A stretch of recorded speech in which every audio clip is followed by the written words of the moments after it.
ಶಿವಯ್ಯನಪ್ಪನವರು ಯಾರು ಜಾತಿ ನಿಂದನೆ ಮಾಡಿದರೋ ಅವರ ಪರವಾಗಿ ನಿಂತು ದಲಿತರನ್ನ ಶೋಷಣೆ ಮಾಡುವ ನಿಟ್ಟಿನಲ್ಲಿ ಈತನು ದಲಿತ ವಿರೋಧ ನೀತಿಯನ್ನ ಅನುಸರಿಸ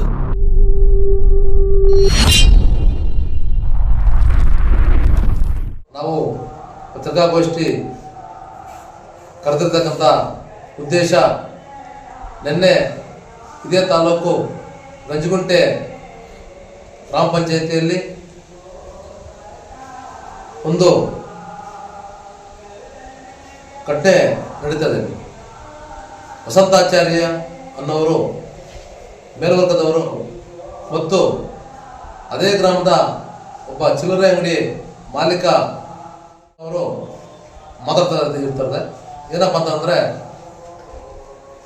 ವಸಂತಾಚಾರ್ಯ ಅವರು ಈ ಪಂಚಾಯಿತಿಯಲ್ಲಿ ಮಾದಿಗರ ಅಟ್ಟಹಾಸ ಜಾಸ್ತಿ ಆಗಿದೆ, ಅವರನ್ನು ಏನಾದರೂ ಮಾಡಿ ನಾವು ಮಟ್ಟ ಹಾಕಬೇಕಂತ ಹೇಳೋ ಸಂದರ್ಭದಲ್ಲಿ ಆ ಅಂಗಡಿ ಮಾಲೀಕ ಸಹ ಹೋಗೋಣ, ಸುಮಾರು ಒಂದು 20-30 ವರ್ಷಗಳಿಂದ ಮಾದಿಗರದಲ್ಲಿ ದರ್ಬಾರ್ ಆಗಿಬಿಟ್ಟಿದೆ, ಅವರನ್ನು ಏನೇ ಮಾಡಿ ನಾವು ಮಟ್ಟ ಹಾಕಬೇಕಂತ ಮಾತಾಡೋ ಸಂದರ್ಭದಲ್ಲಿ ಅದೇ ಗ್ರಾಮ ಪಂಚಾಯಿತಿ ಒಳಪಟ್ಟಿರ್ತಕ್ಕಂಥ ವೇಮಗಲ್ ಗ್ರಾಮದ ನರಸಿಂಹಮೂರ್ತಿರವರು ಅಲ್ಲಿ ಹೋಗಿ ಕೇಳ್ತಾರೆ. ಅವರು ಏನಣ್ಣ, ಸ್ವತಂತ್ರ ಬಂದು ನಮಗೆ ಸುಮಾರು 77 ವರ್ಷ ಕಳೆದಿದೆ, ಆದರೂ ಸಹ ಈ ಒಂದು ಸಾರ್ವಜನಿಕರ ಸ್ಥಳಗಳಲ್ಲಿ ನಮ್ಮನ್ನ ಜಾತಿ ಇಟ್ಟು ಮಾತಾಡೋದು ಎಷ್ಟು ಮಾತ್ರ ಸರಿ ಅಂತ ಕೇಳಿದಾಗ ಆ ವಸಂತಾಚಾರ್ಯ ಹೇಳ್ತಾರೆ, ಏಯ್ ಲೋಪನ್ ನನ್ನ ಮಗನೇ, ನೀವು ಯಾವ ಊರು ಮಾದಿಗನು, ನೀನು ವೇಮಗಲ್ಲಲ್ಲಿ ಮಾತಾಡಬೇಕಷ್ಟಿಲ್ಲ, ಮಾತಾಡಬಾರ್ದು ಅಂತ ಹೇಳ್ಬಿಟ್ಟು ಅವನು ಹೊಡಿತಾರೆ.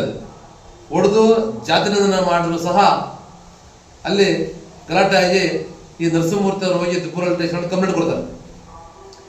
ಆ ಕಂಪ್ಲೇಂಟ್ ಕೊಟ್ಟುವ ಸಂದರ್ಭದಲ್ಲಿ ಅಲ್ಲೇ ಗಲಾಟೆ ಆಗುವ ಸಂದರ್ಭದಲ್ಲಿ ಅಲ್ಲಿರ್ತಕ್ಕಂಥವರೇ ಬಂದು ಗಲಾಟೆ ಬಿಡಿಸ್ತಾರೆ.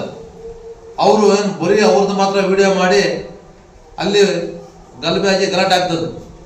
ತಪ್ಪು ಯಾರು ಮಾಡಿದ್ರು ತಪ್ಪೇನೆ. ಬಟ್ ಏನಪ್ಪ ಅಂತಂದ್ರೆ ಈ ವಿಚಾರವಾಗಿ ಈ ತಾಲೂಕಿನಲ್ಲಿ ಸಮಾಜ ಪುಟ್ಟಯ್ಯನಪ್ಪನವರು ಯಾರು ಜಾತಿ ನಿಂದನೆ ಮಾಡಿದರೋ ಅವರ ಪರವಾಗಿ ನಿಂತು ದಲಿತರನ್ನ ಶೋಷಣೆ ಮಾಡುವ ನಿಟ್ಟಿನಲ್ಲಿ ಈತನು ದಲಿತ ವಿರೋಧ ನೀತಿಯನ್ನ ಅನುಸರಿಸ್ತಾ ಇದ್ದಾರೆ.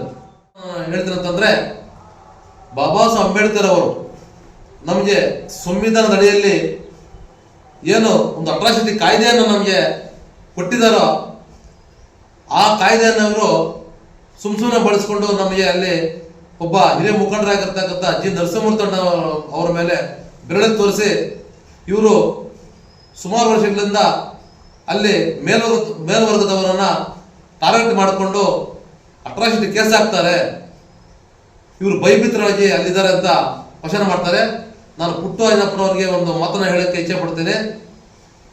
ಪುಟ್ಟಯ್ಯನಪ್ಪನವರೇ, ನೀವು ಹೋಗಿ ಬೇಕಾದ್ರೆ ಇವಾಗಲೇ ಅಲ್ಲಿ ಸ್ಥಳೀಯವಾಗಿ ನೀವು ಯಾರೋ ಒಬ್ಬರು ಮಾತು ಕೇಳ್ಬಿಟ್ಟು ನೀವು ಪ್ರೆಸ್ ಮೀಟ್ ಮಾಡೋದಂತಲ್ಲ, ಅಲ್ಲಿ ಸುಮಾರು ವರ್ಷಗಳಿಂದ ಇರ್ತಕ್ಕಂಥ ಜಿ ನರಸಿಂಹಮೂರ್ತಿ ಅವರ ಅವಧಿಯಲ್ಲಿ ಅವರು ಗ್ರಾಮ ಪಂಚಾಯತಿ ಮೆಂಬರ್ ಆಗ್ತಾರೆ, ಗ್ರಾಮ ಪಂಚಾಯತಿ ಉಪಾಧ್ಯಕ್ಷರಾಗ್ತಾರೆ, ಗ್ರಾಮ ಪಂಚಾಯತಿ ಅಧ್ಯಕ್ಷರಾಗ್ತಾರೆ, TPS ಮೆಂಬರ್ ಆಗ್ತಾರೆ, TPS ಅಧ್ಯಕ್ಷ ಆಗ್ತಾರೆ. ಅವರು ಆದ್ರೂ ಸಹ ಅವರ ಅವಧಿಯಲ್ಲಿ ಏನಾದ್ರು ಒಂದು NCR ಆಗಿರ್ಬೋದು, ವರ್ಗದವ್ರ ಮೇಲೆ ಒಂದು FIR ಆಗಿರ್ಬೋದು, ಅವ್ರು ಮಾಡಿಸಿದ ಕಂಡು ಬಂದಲ್ಲಿ ಮುಂದಿನ ವಿಚಾರ ನೀವು ಬೇಕಾದ್ರೆ ಮಾಧ್ಯಮದಲ್ಲಿ ಬಂದು ತಿಳಿಸ್ಬೋದು.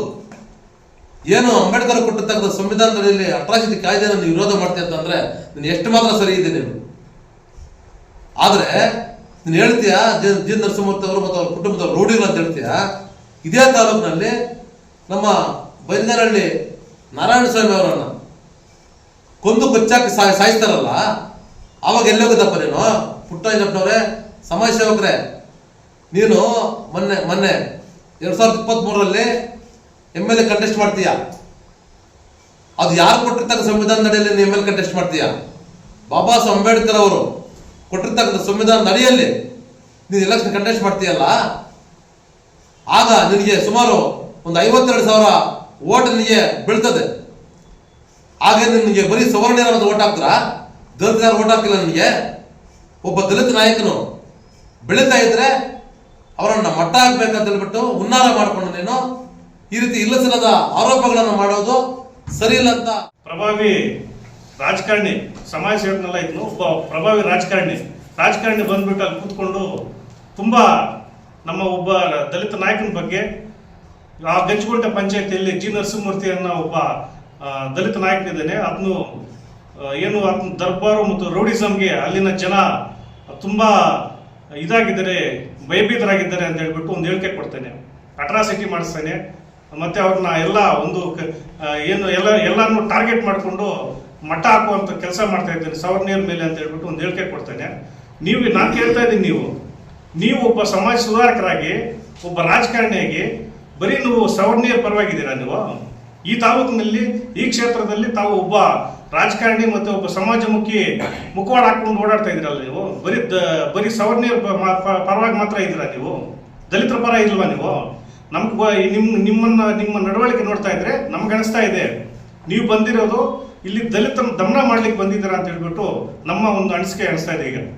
ಯಾಕೆಂದ್ರೆ ತಾವು ಯಾವತ್ತಾದ್ರೂ ಈ ತಾಲೂಕಿನಲ್ಲಿ ದಲಿತರ ಪರ ಯಾವತ್ತಾದ್ರೂ ಒಂದು ವಾಯ್ಸ್ ಮಾಡಿದ್ರೆ ನೀವು? ದಲಿತರ ಪರವಾಗಿ ಯಾವ್ದಾದ್ರು ವಿಚಾರವಾಗಿ ಮಾತಾಡಿದ್ರೆ ನೀವು?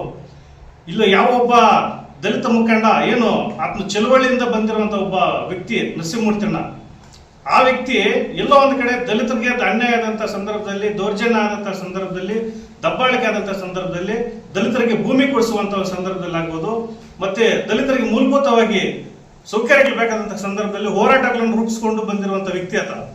ಅಂತ ಸಂದರ್ಭದಲ್ಲಿ ಯಾರೋ ಒಬ್ರು ದಲಿತರನ್ನ ಹೊಡೆದಿರೋದು ಅಥವಾ ಕೊಲೆ ಮಾಡಿರೋದು ಅಥವಾ ಅತ್ಯಾಚಾರ ಮಾಡಿರೋ ವಿಚಾರಗಳು ಬಂದಂತ ಸಂದರ್ಭದಲ್ಲಿ ನಾವು ಅಟ್ರಾಸಿಟಿ ಕೇಸ್ ಹಾಕ್ಬಾರ್ದಾ?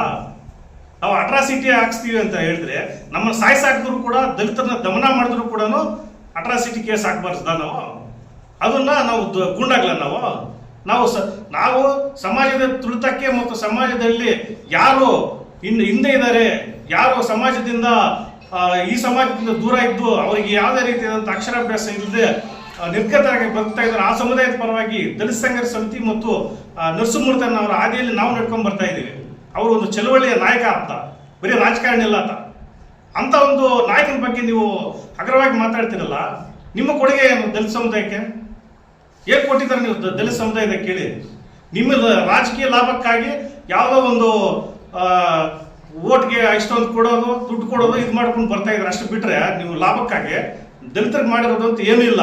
ನೀವು ನಿಮ್ಮದೇ ಅಲ್ಲ, ಟೋಟಲ್ ಆಗಿ ಎಲ್ಲಾ ಕಡೆ ಕೂಡ ದಲಿತ ನಾಯಕರನ್ನ ದಮನ ಮಾಡ್ಲಿಕ್ಕೆ ಅಂತ ಹೇಳಿ ಸೇರ್ಕೊಂಡು ಗಡಿಪಾರು ಮಾಡ್ಬೇಕು ಅಂತ ಹೇಳ್ಬಿಟ್ಟು ರಮೇಶ್ ಅವರ ವಿರುದ್ಧ ಒಂದು ಪ್ರತಿಭಟನೆ ಮಾಡ್ತೀರಾ. ಅದೇ ರೀತಿ ಇಲ್ಲಿ ಪ್ರಭಾವಿ ವ್ಯಕ್ತಿ ಆಗಿರುವಂತ ಒಬ್ಬ ಪ್ರಭಾವಿ ರಾಜಕಾರಣಿ ಕೂಡ ಆಗಿರುವಂತ ನಮ್ಮ ನರಸಿಂಹಮೂರ್ತಿ ಅವ್ರನ್ನ ಟಾರ್ಗೆಟ್ ಮಾಡಿಕೊಂಡು ಏನಾದರೂ ಮಾಡಿ ದಲಿತರ ದಮನ ಮಾಡಿ ಇವ್ರನ್ನ ಮುಗಿಸ್ಬೇಕನ್ನೋ ಒಂದು ನಿಟ್ಟಿನಲ್ಲಿ ನೀವು ಇವತ್ತು ಒಂದು ಹುನ್ನಾರ ಮಾಡ್ತಾ ಇದ್ದೀರಾ ಅಂತ ಹೇಳ್ಬಿಟ್ಟು ಹೇಳಿ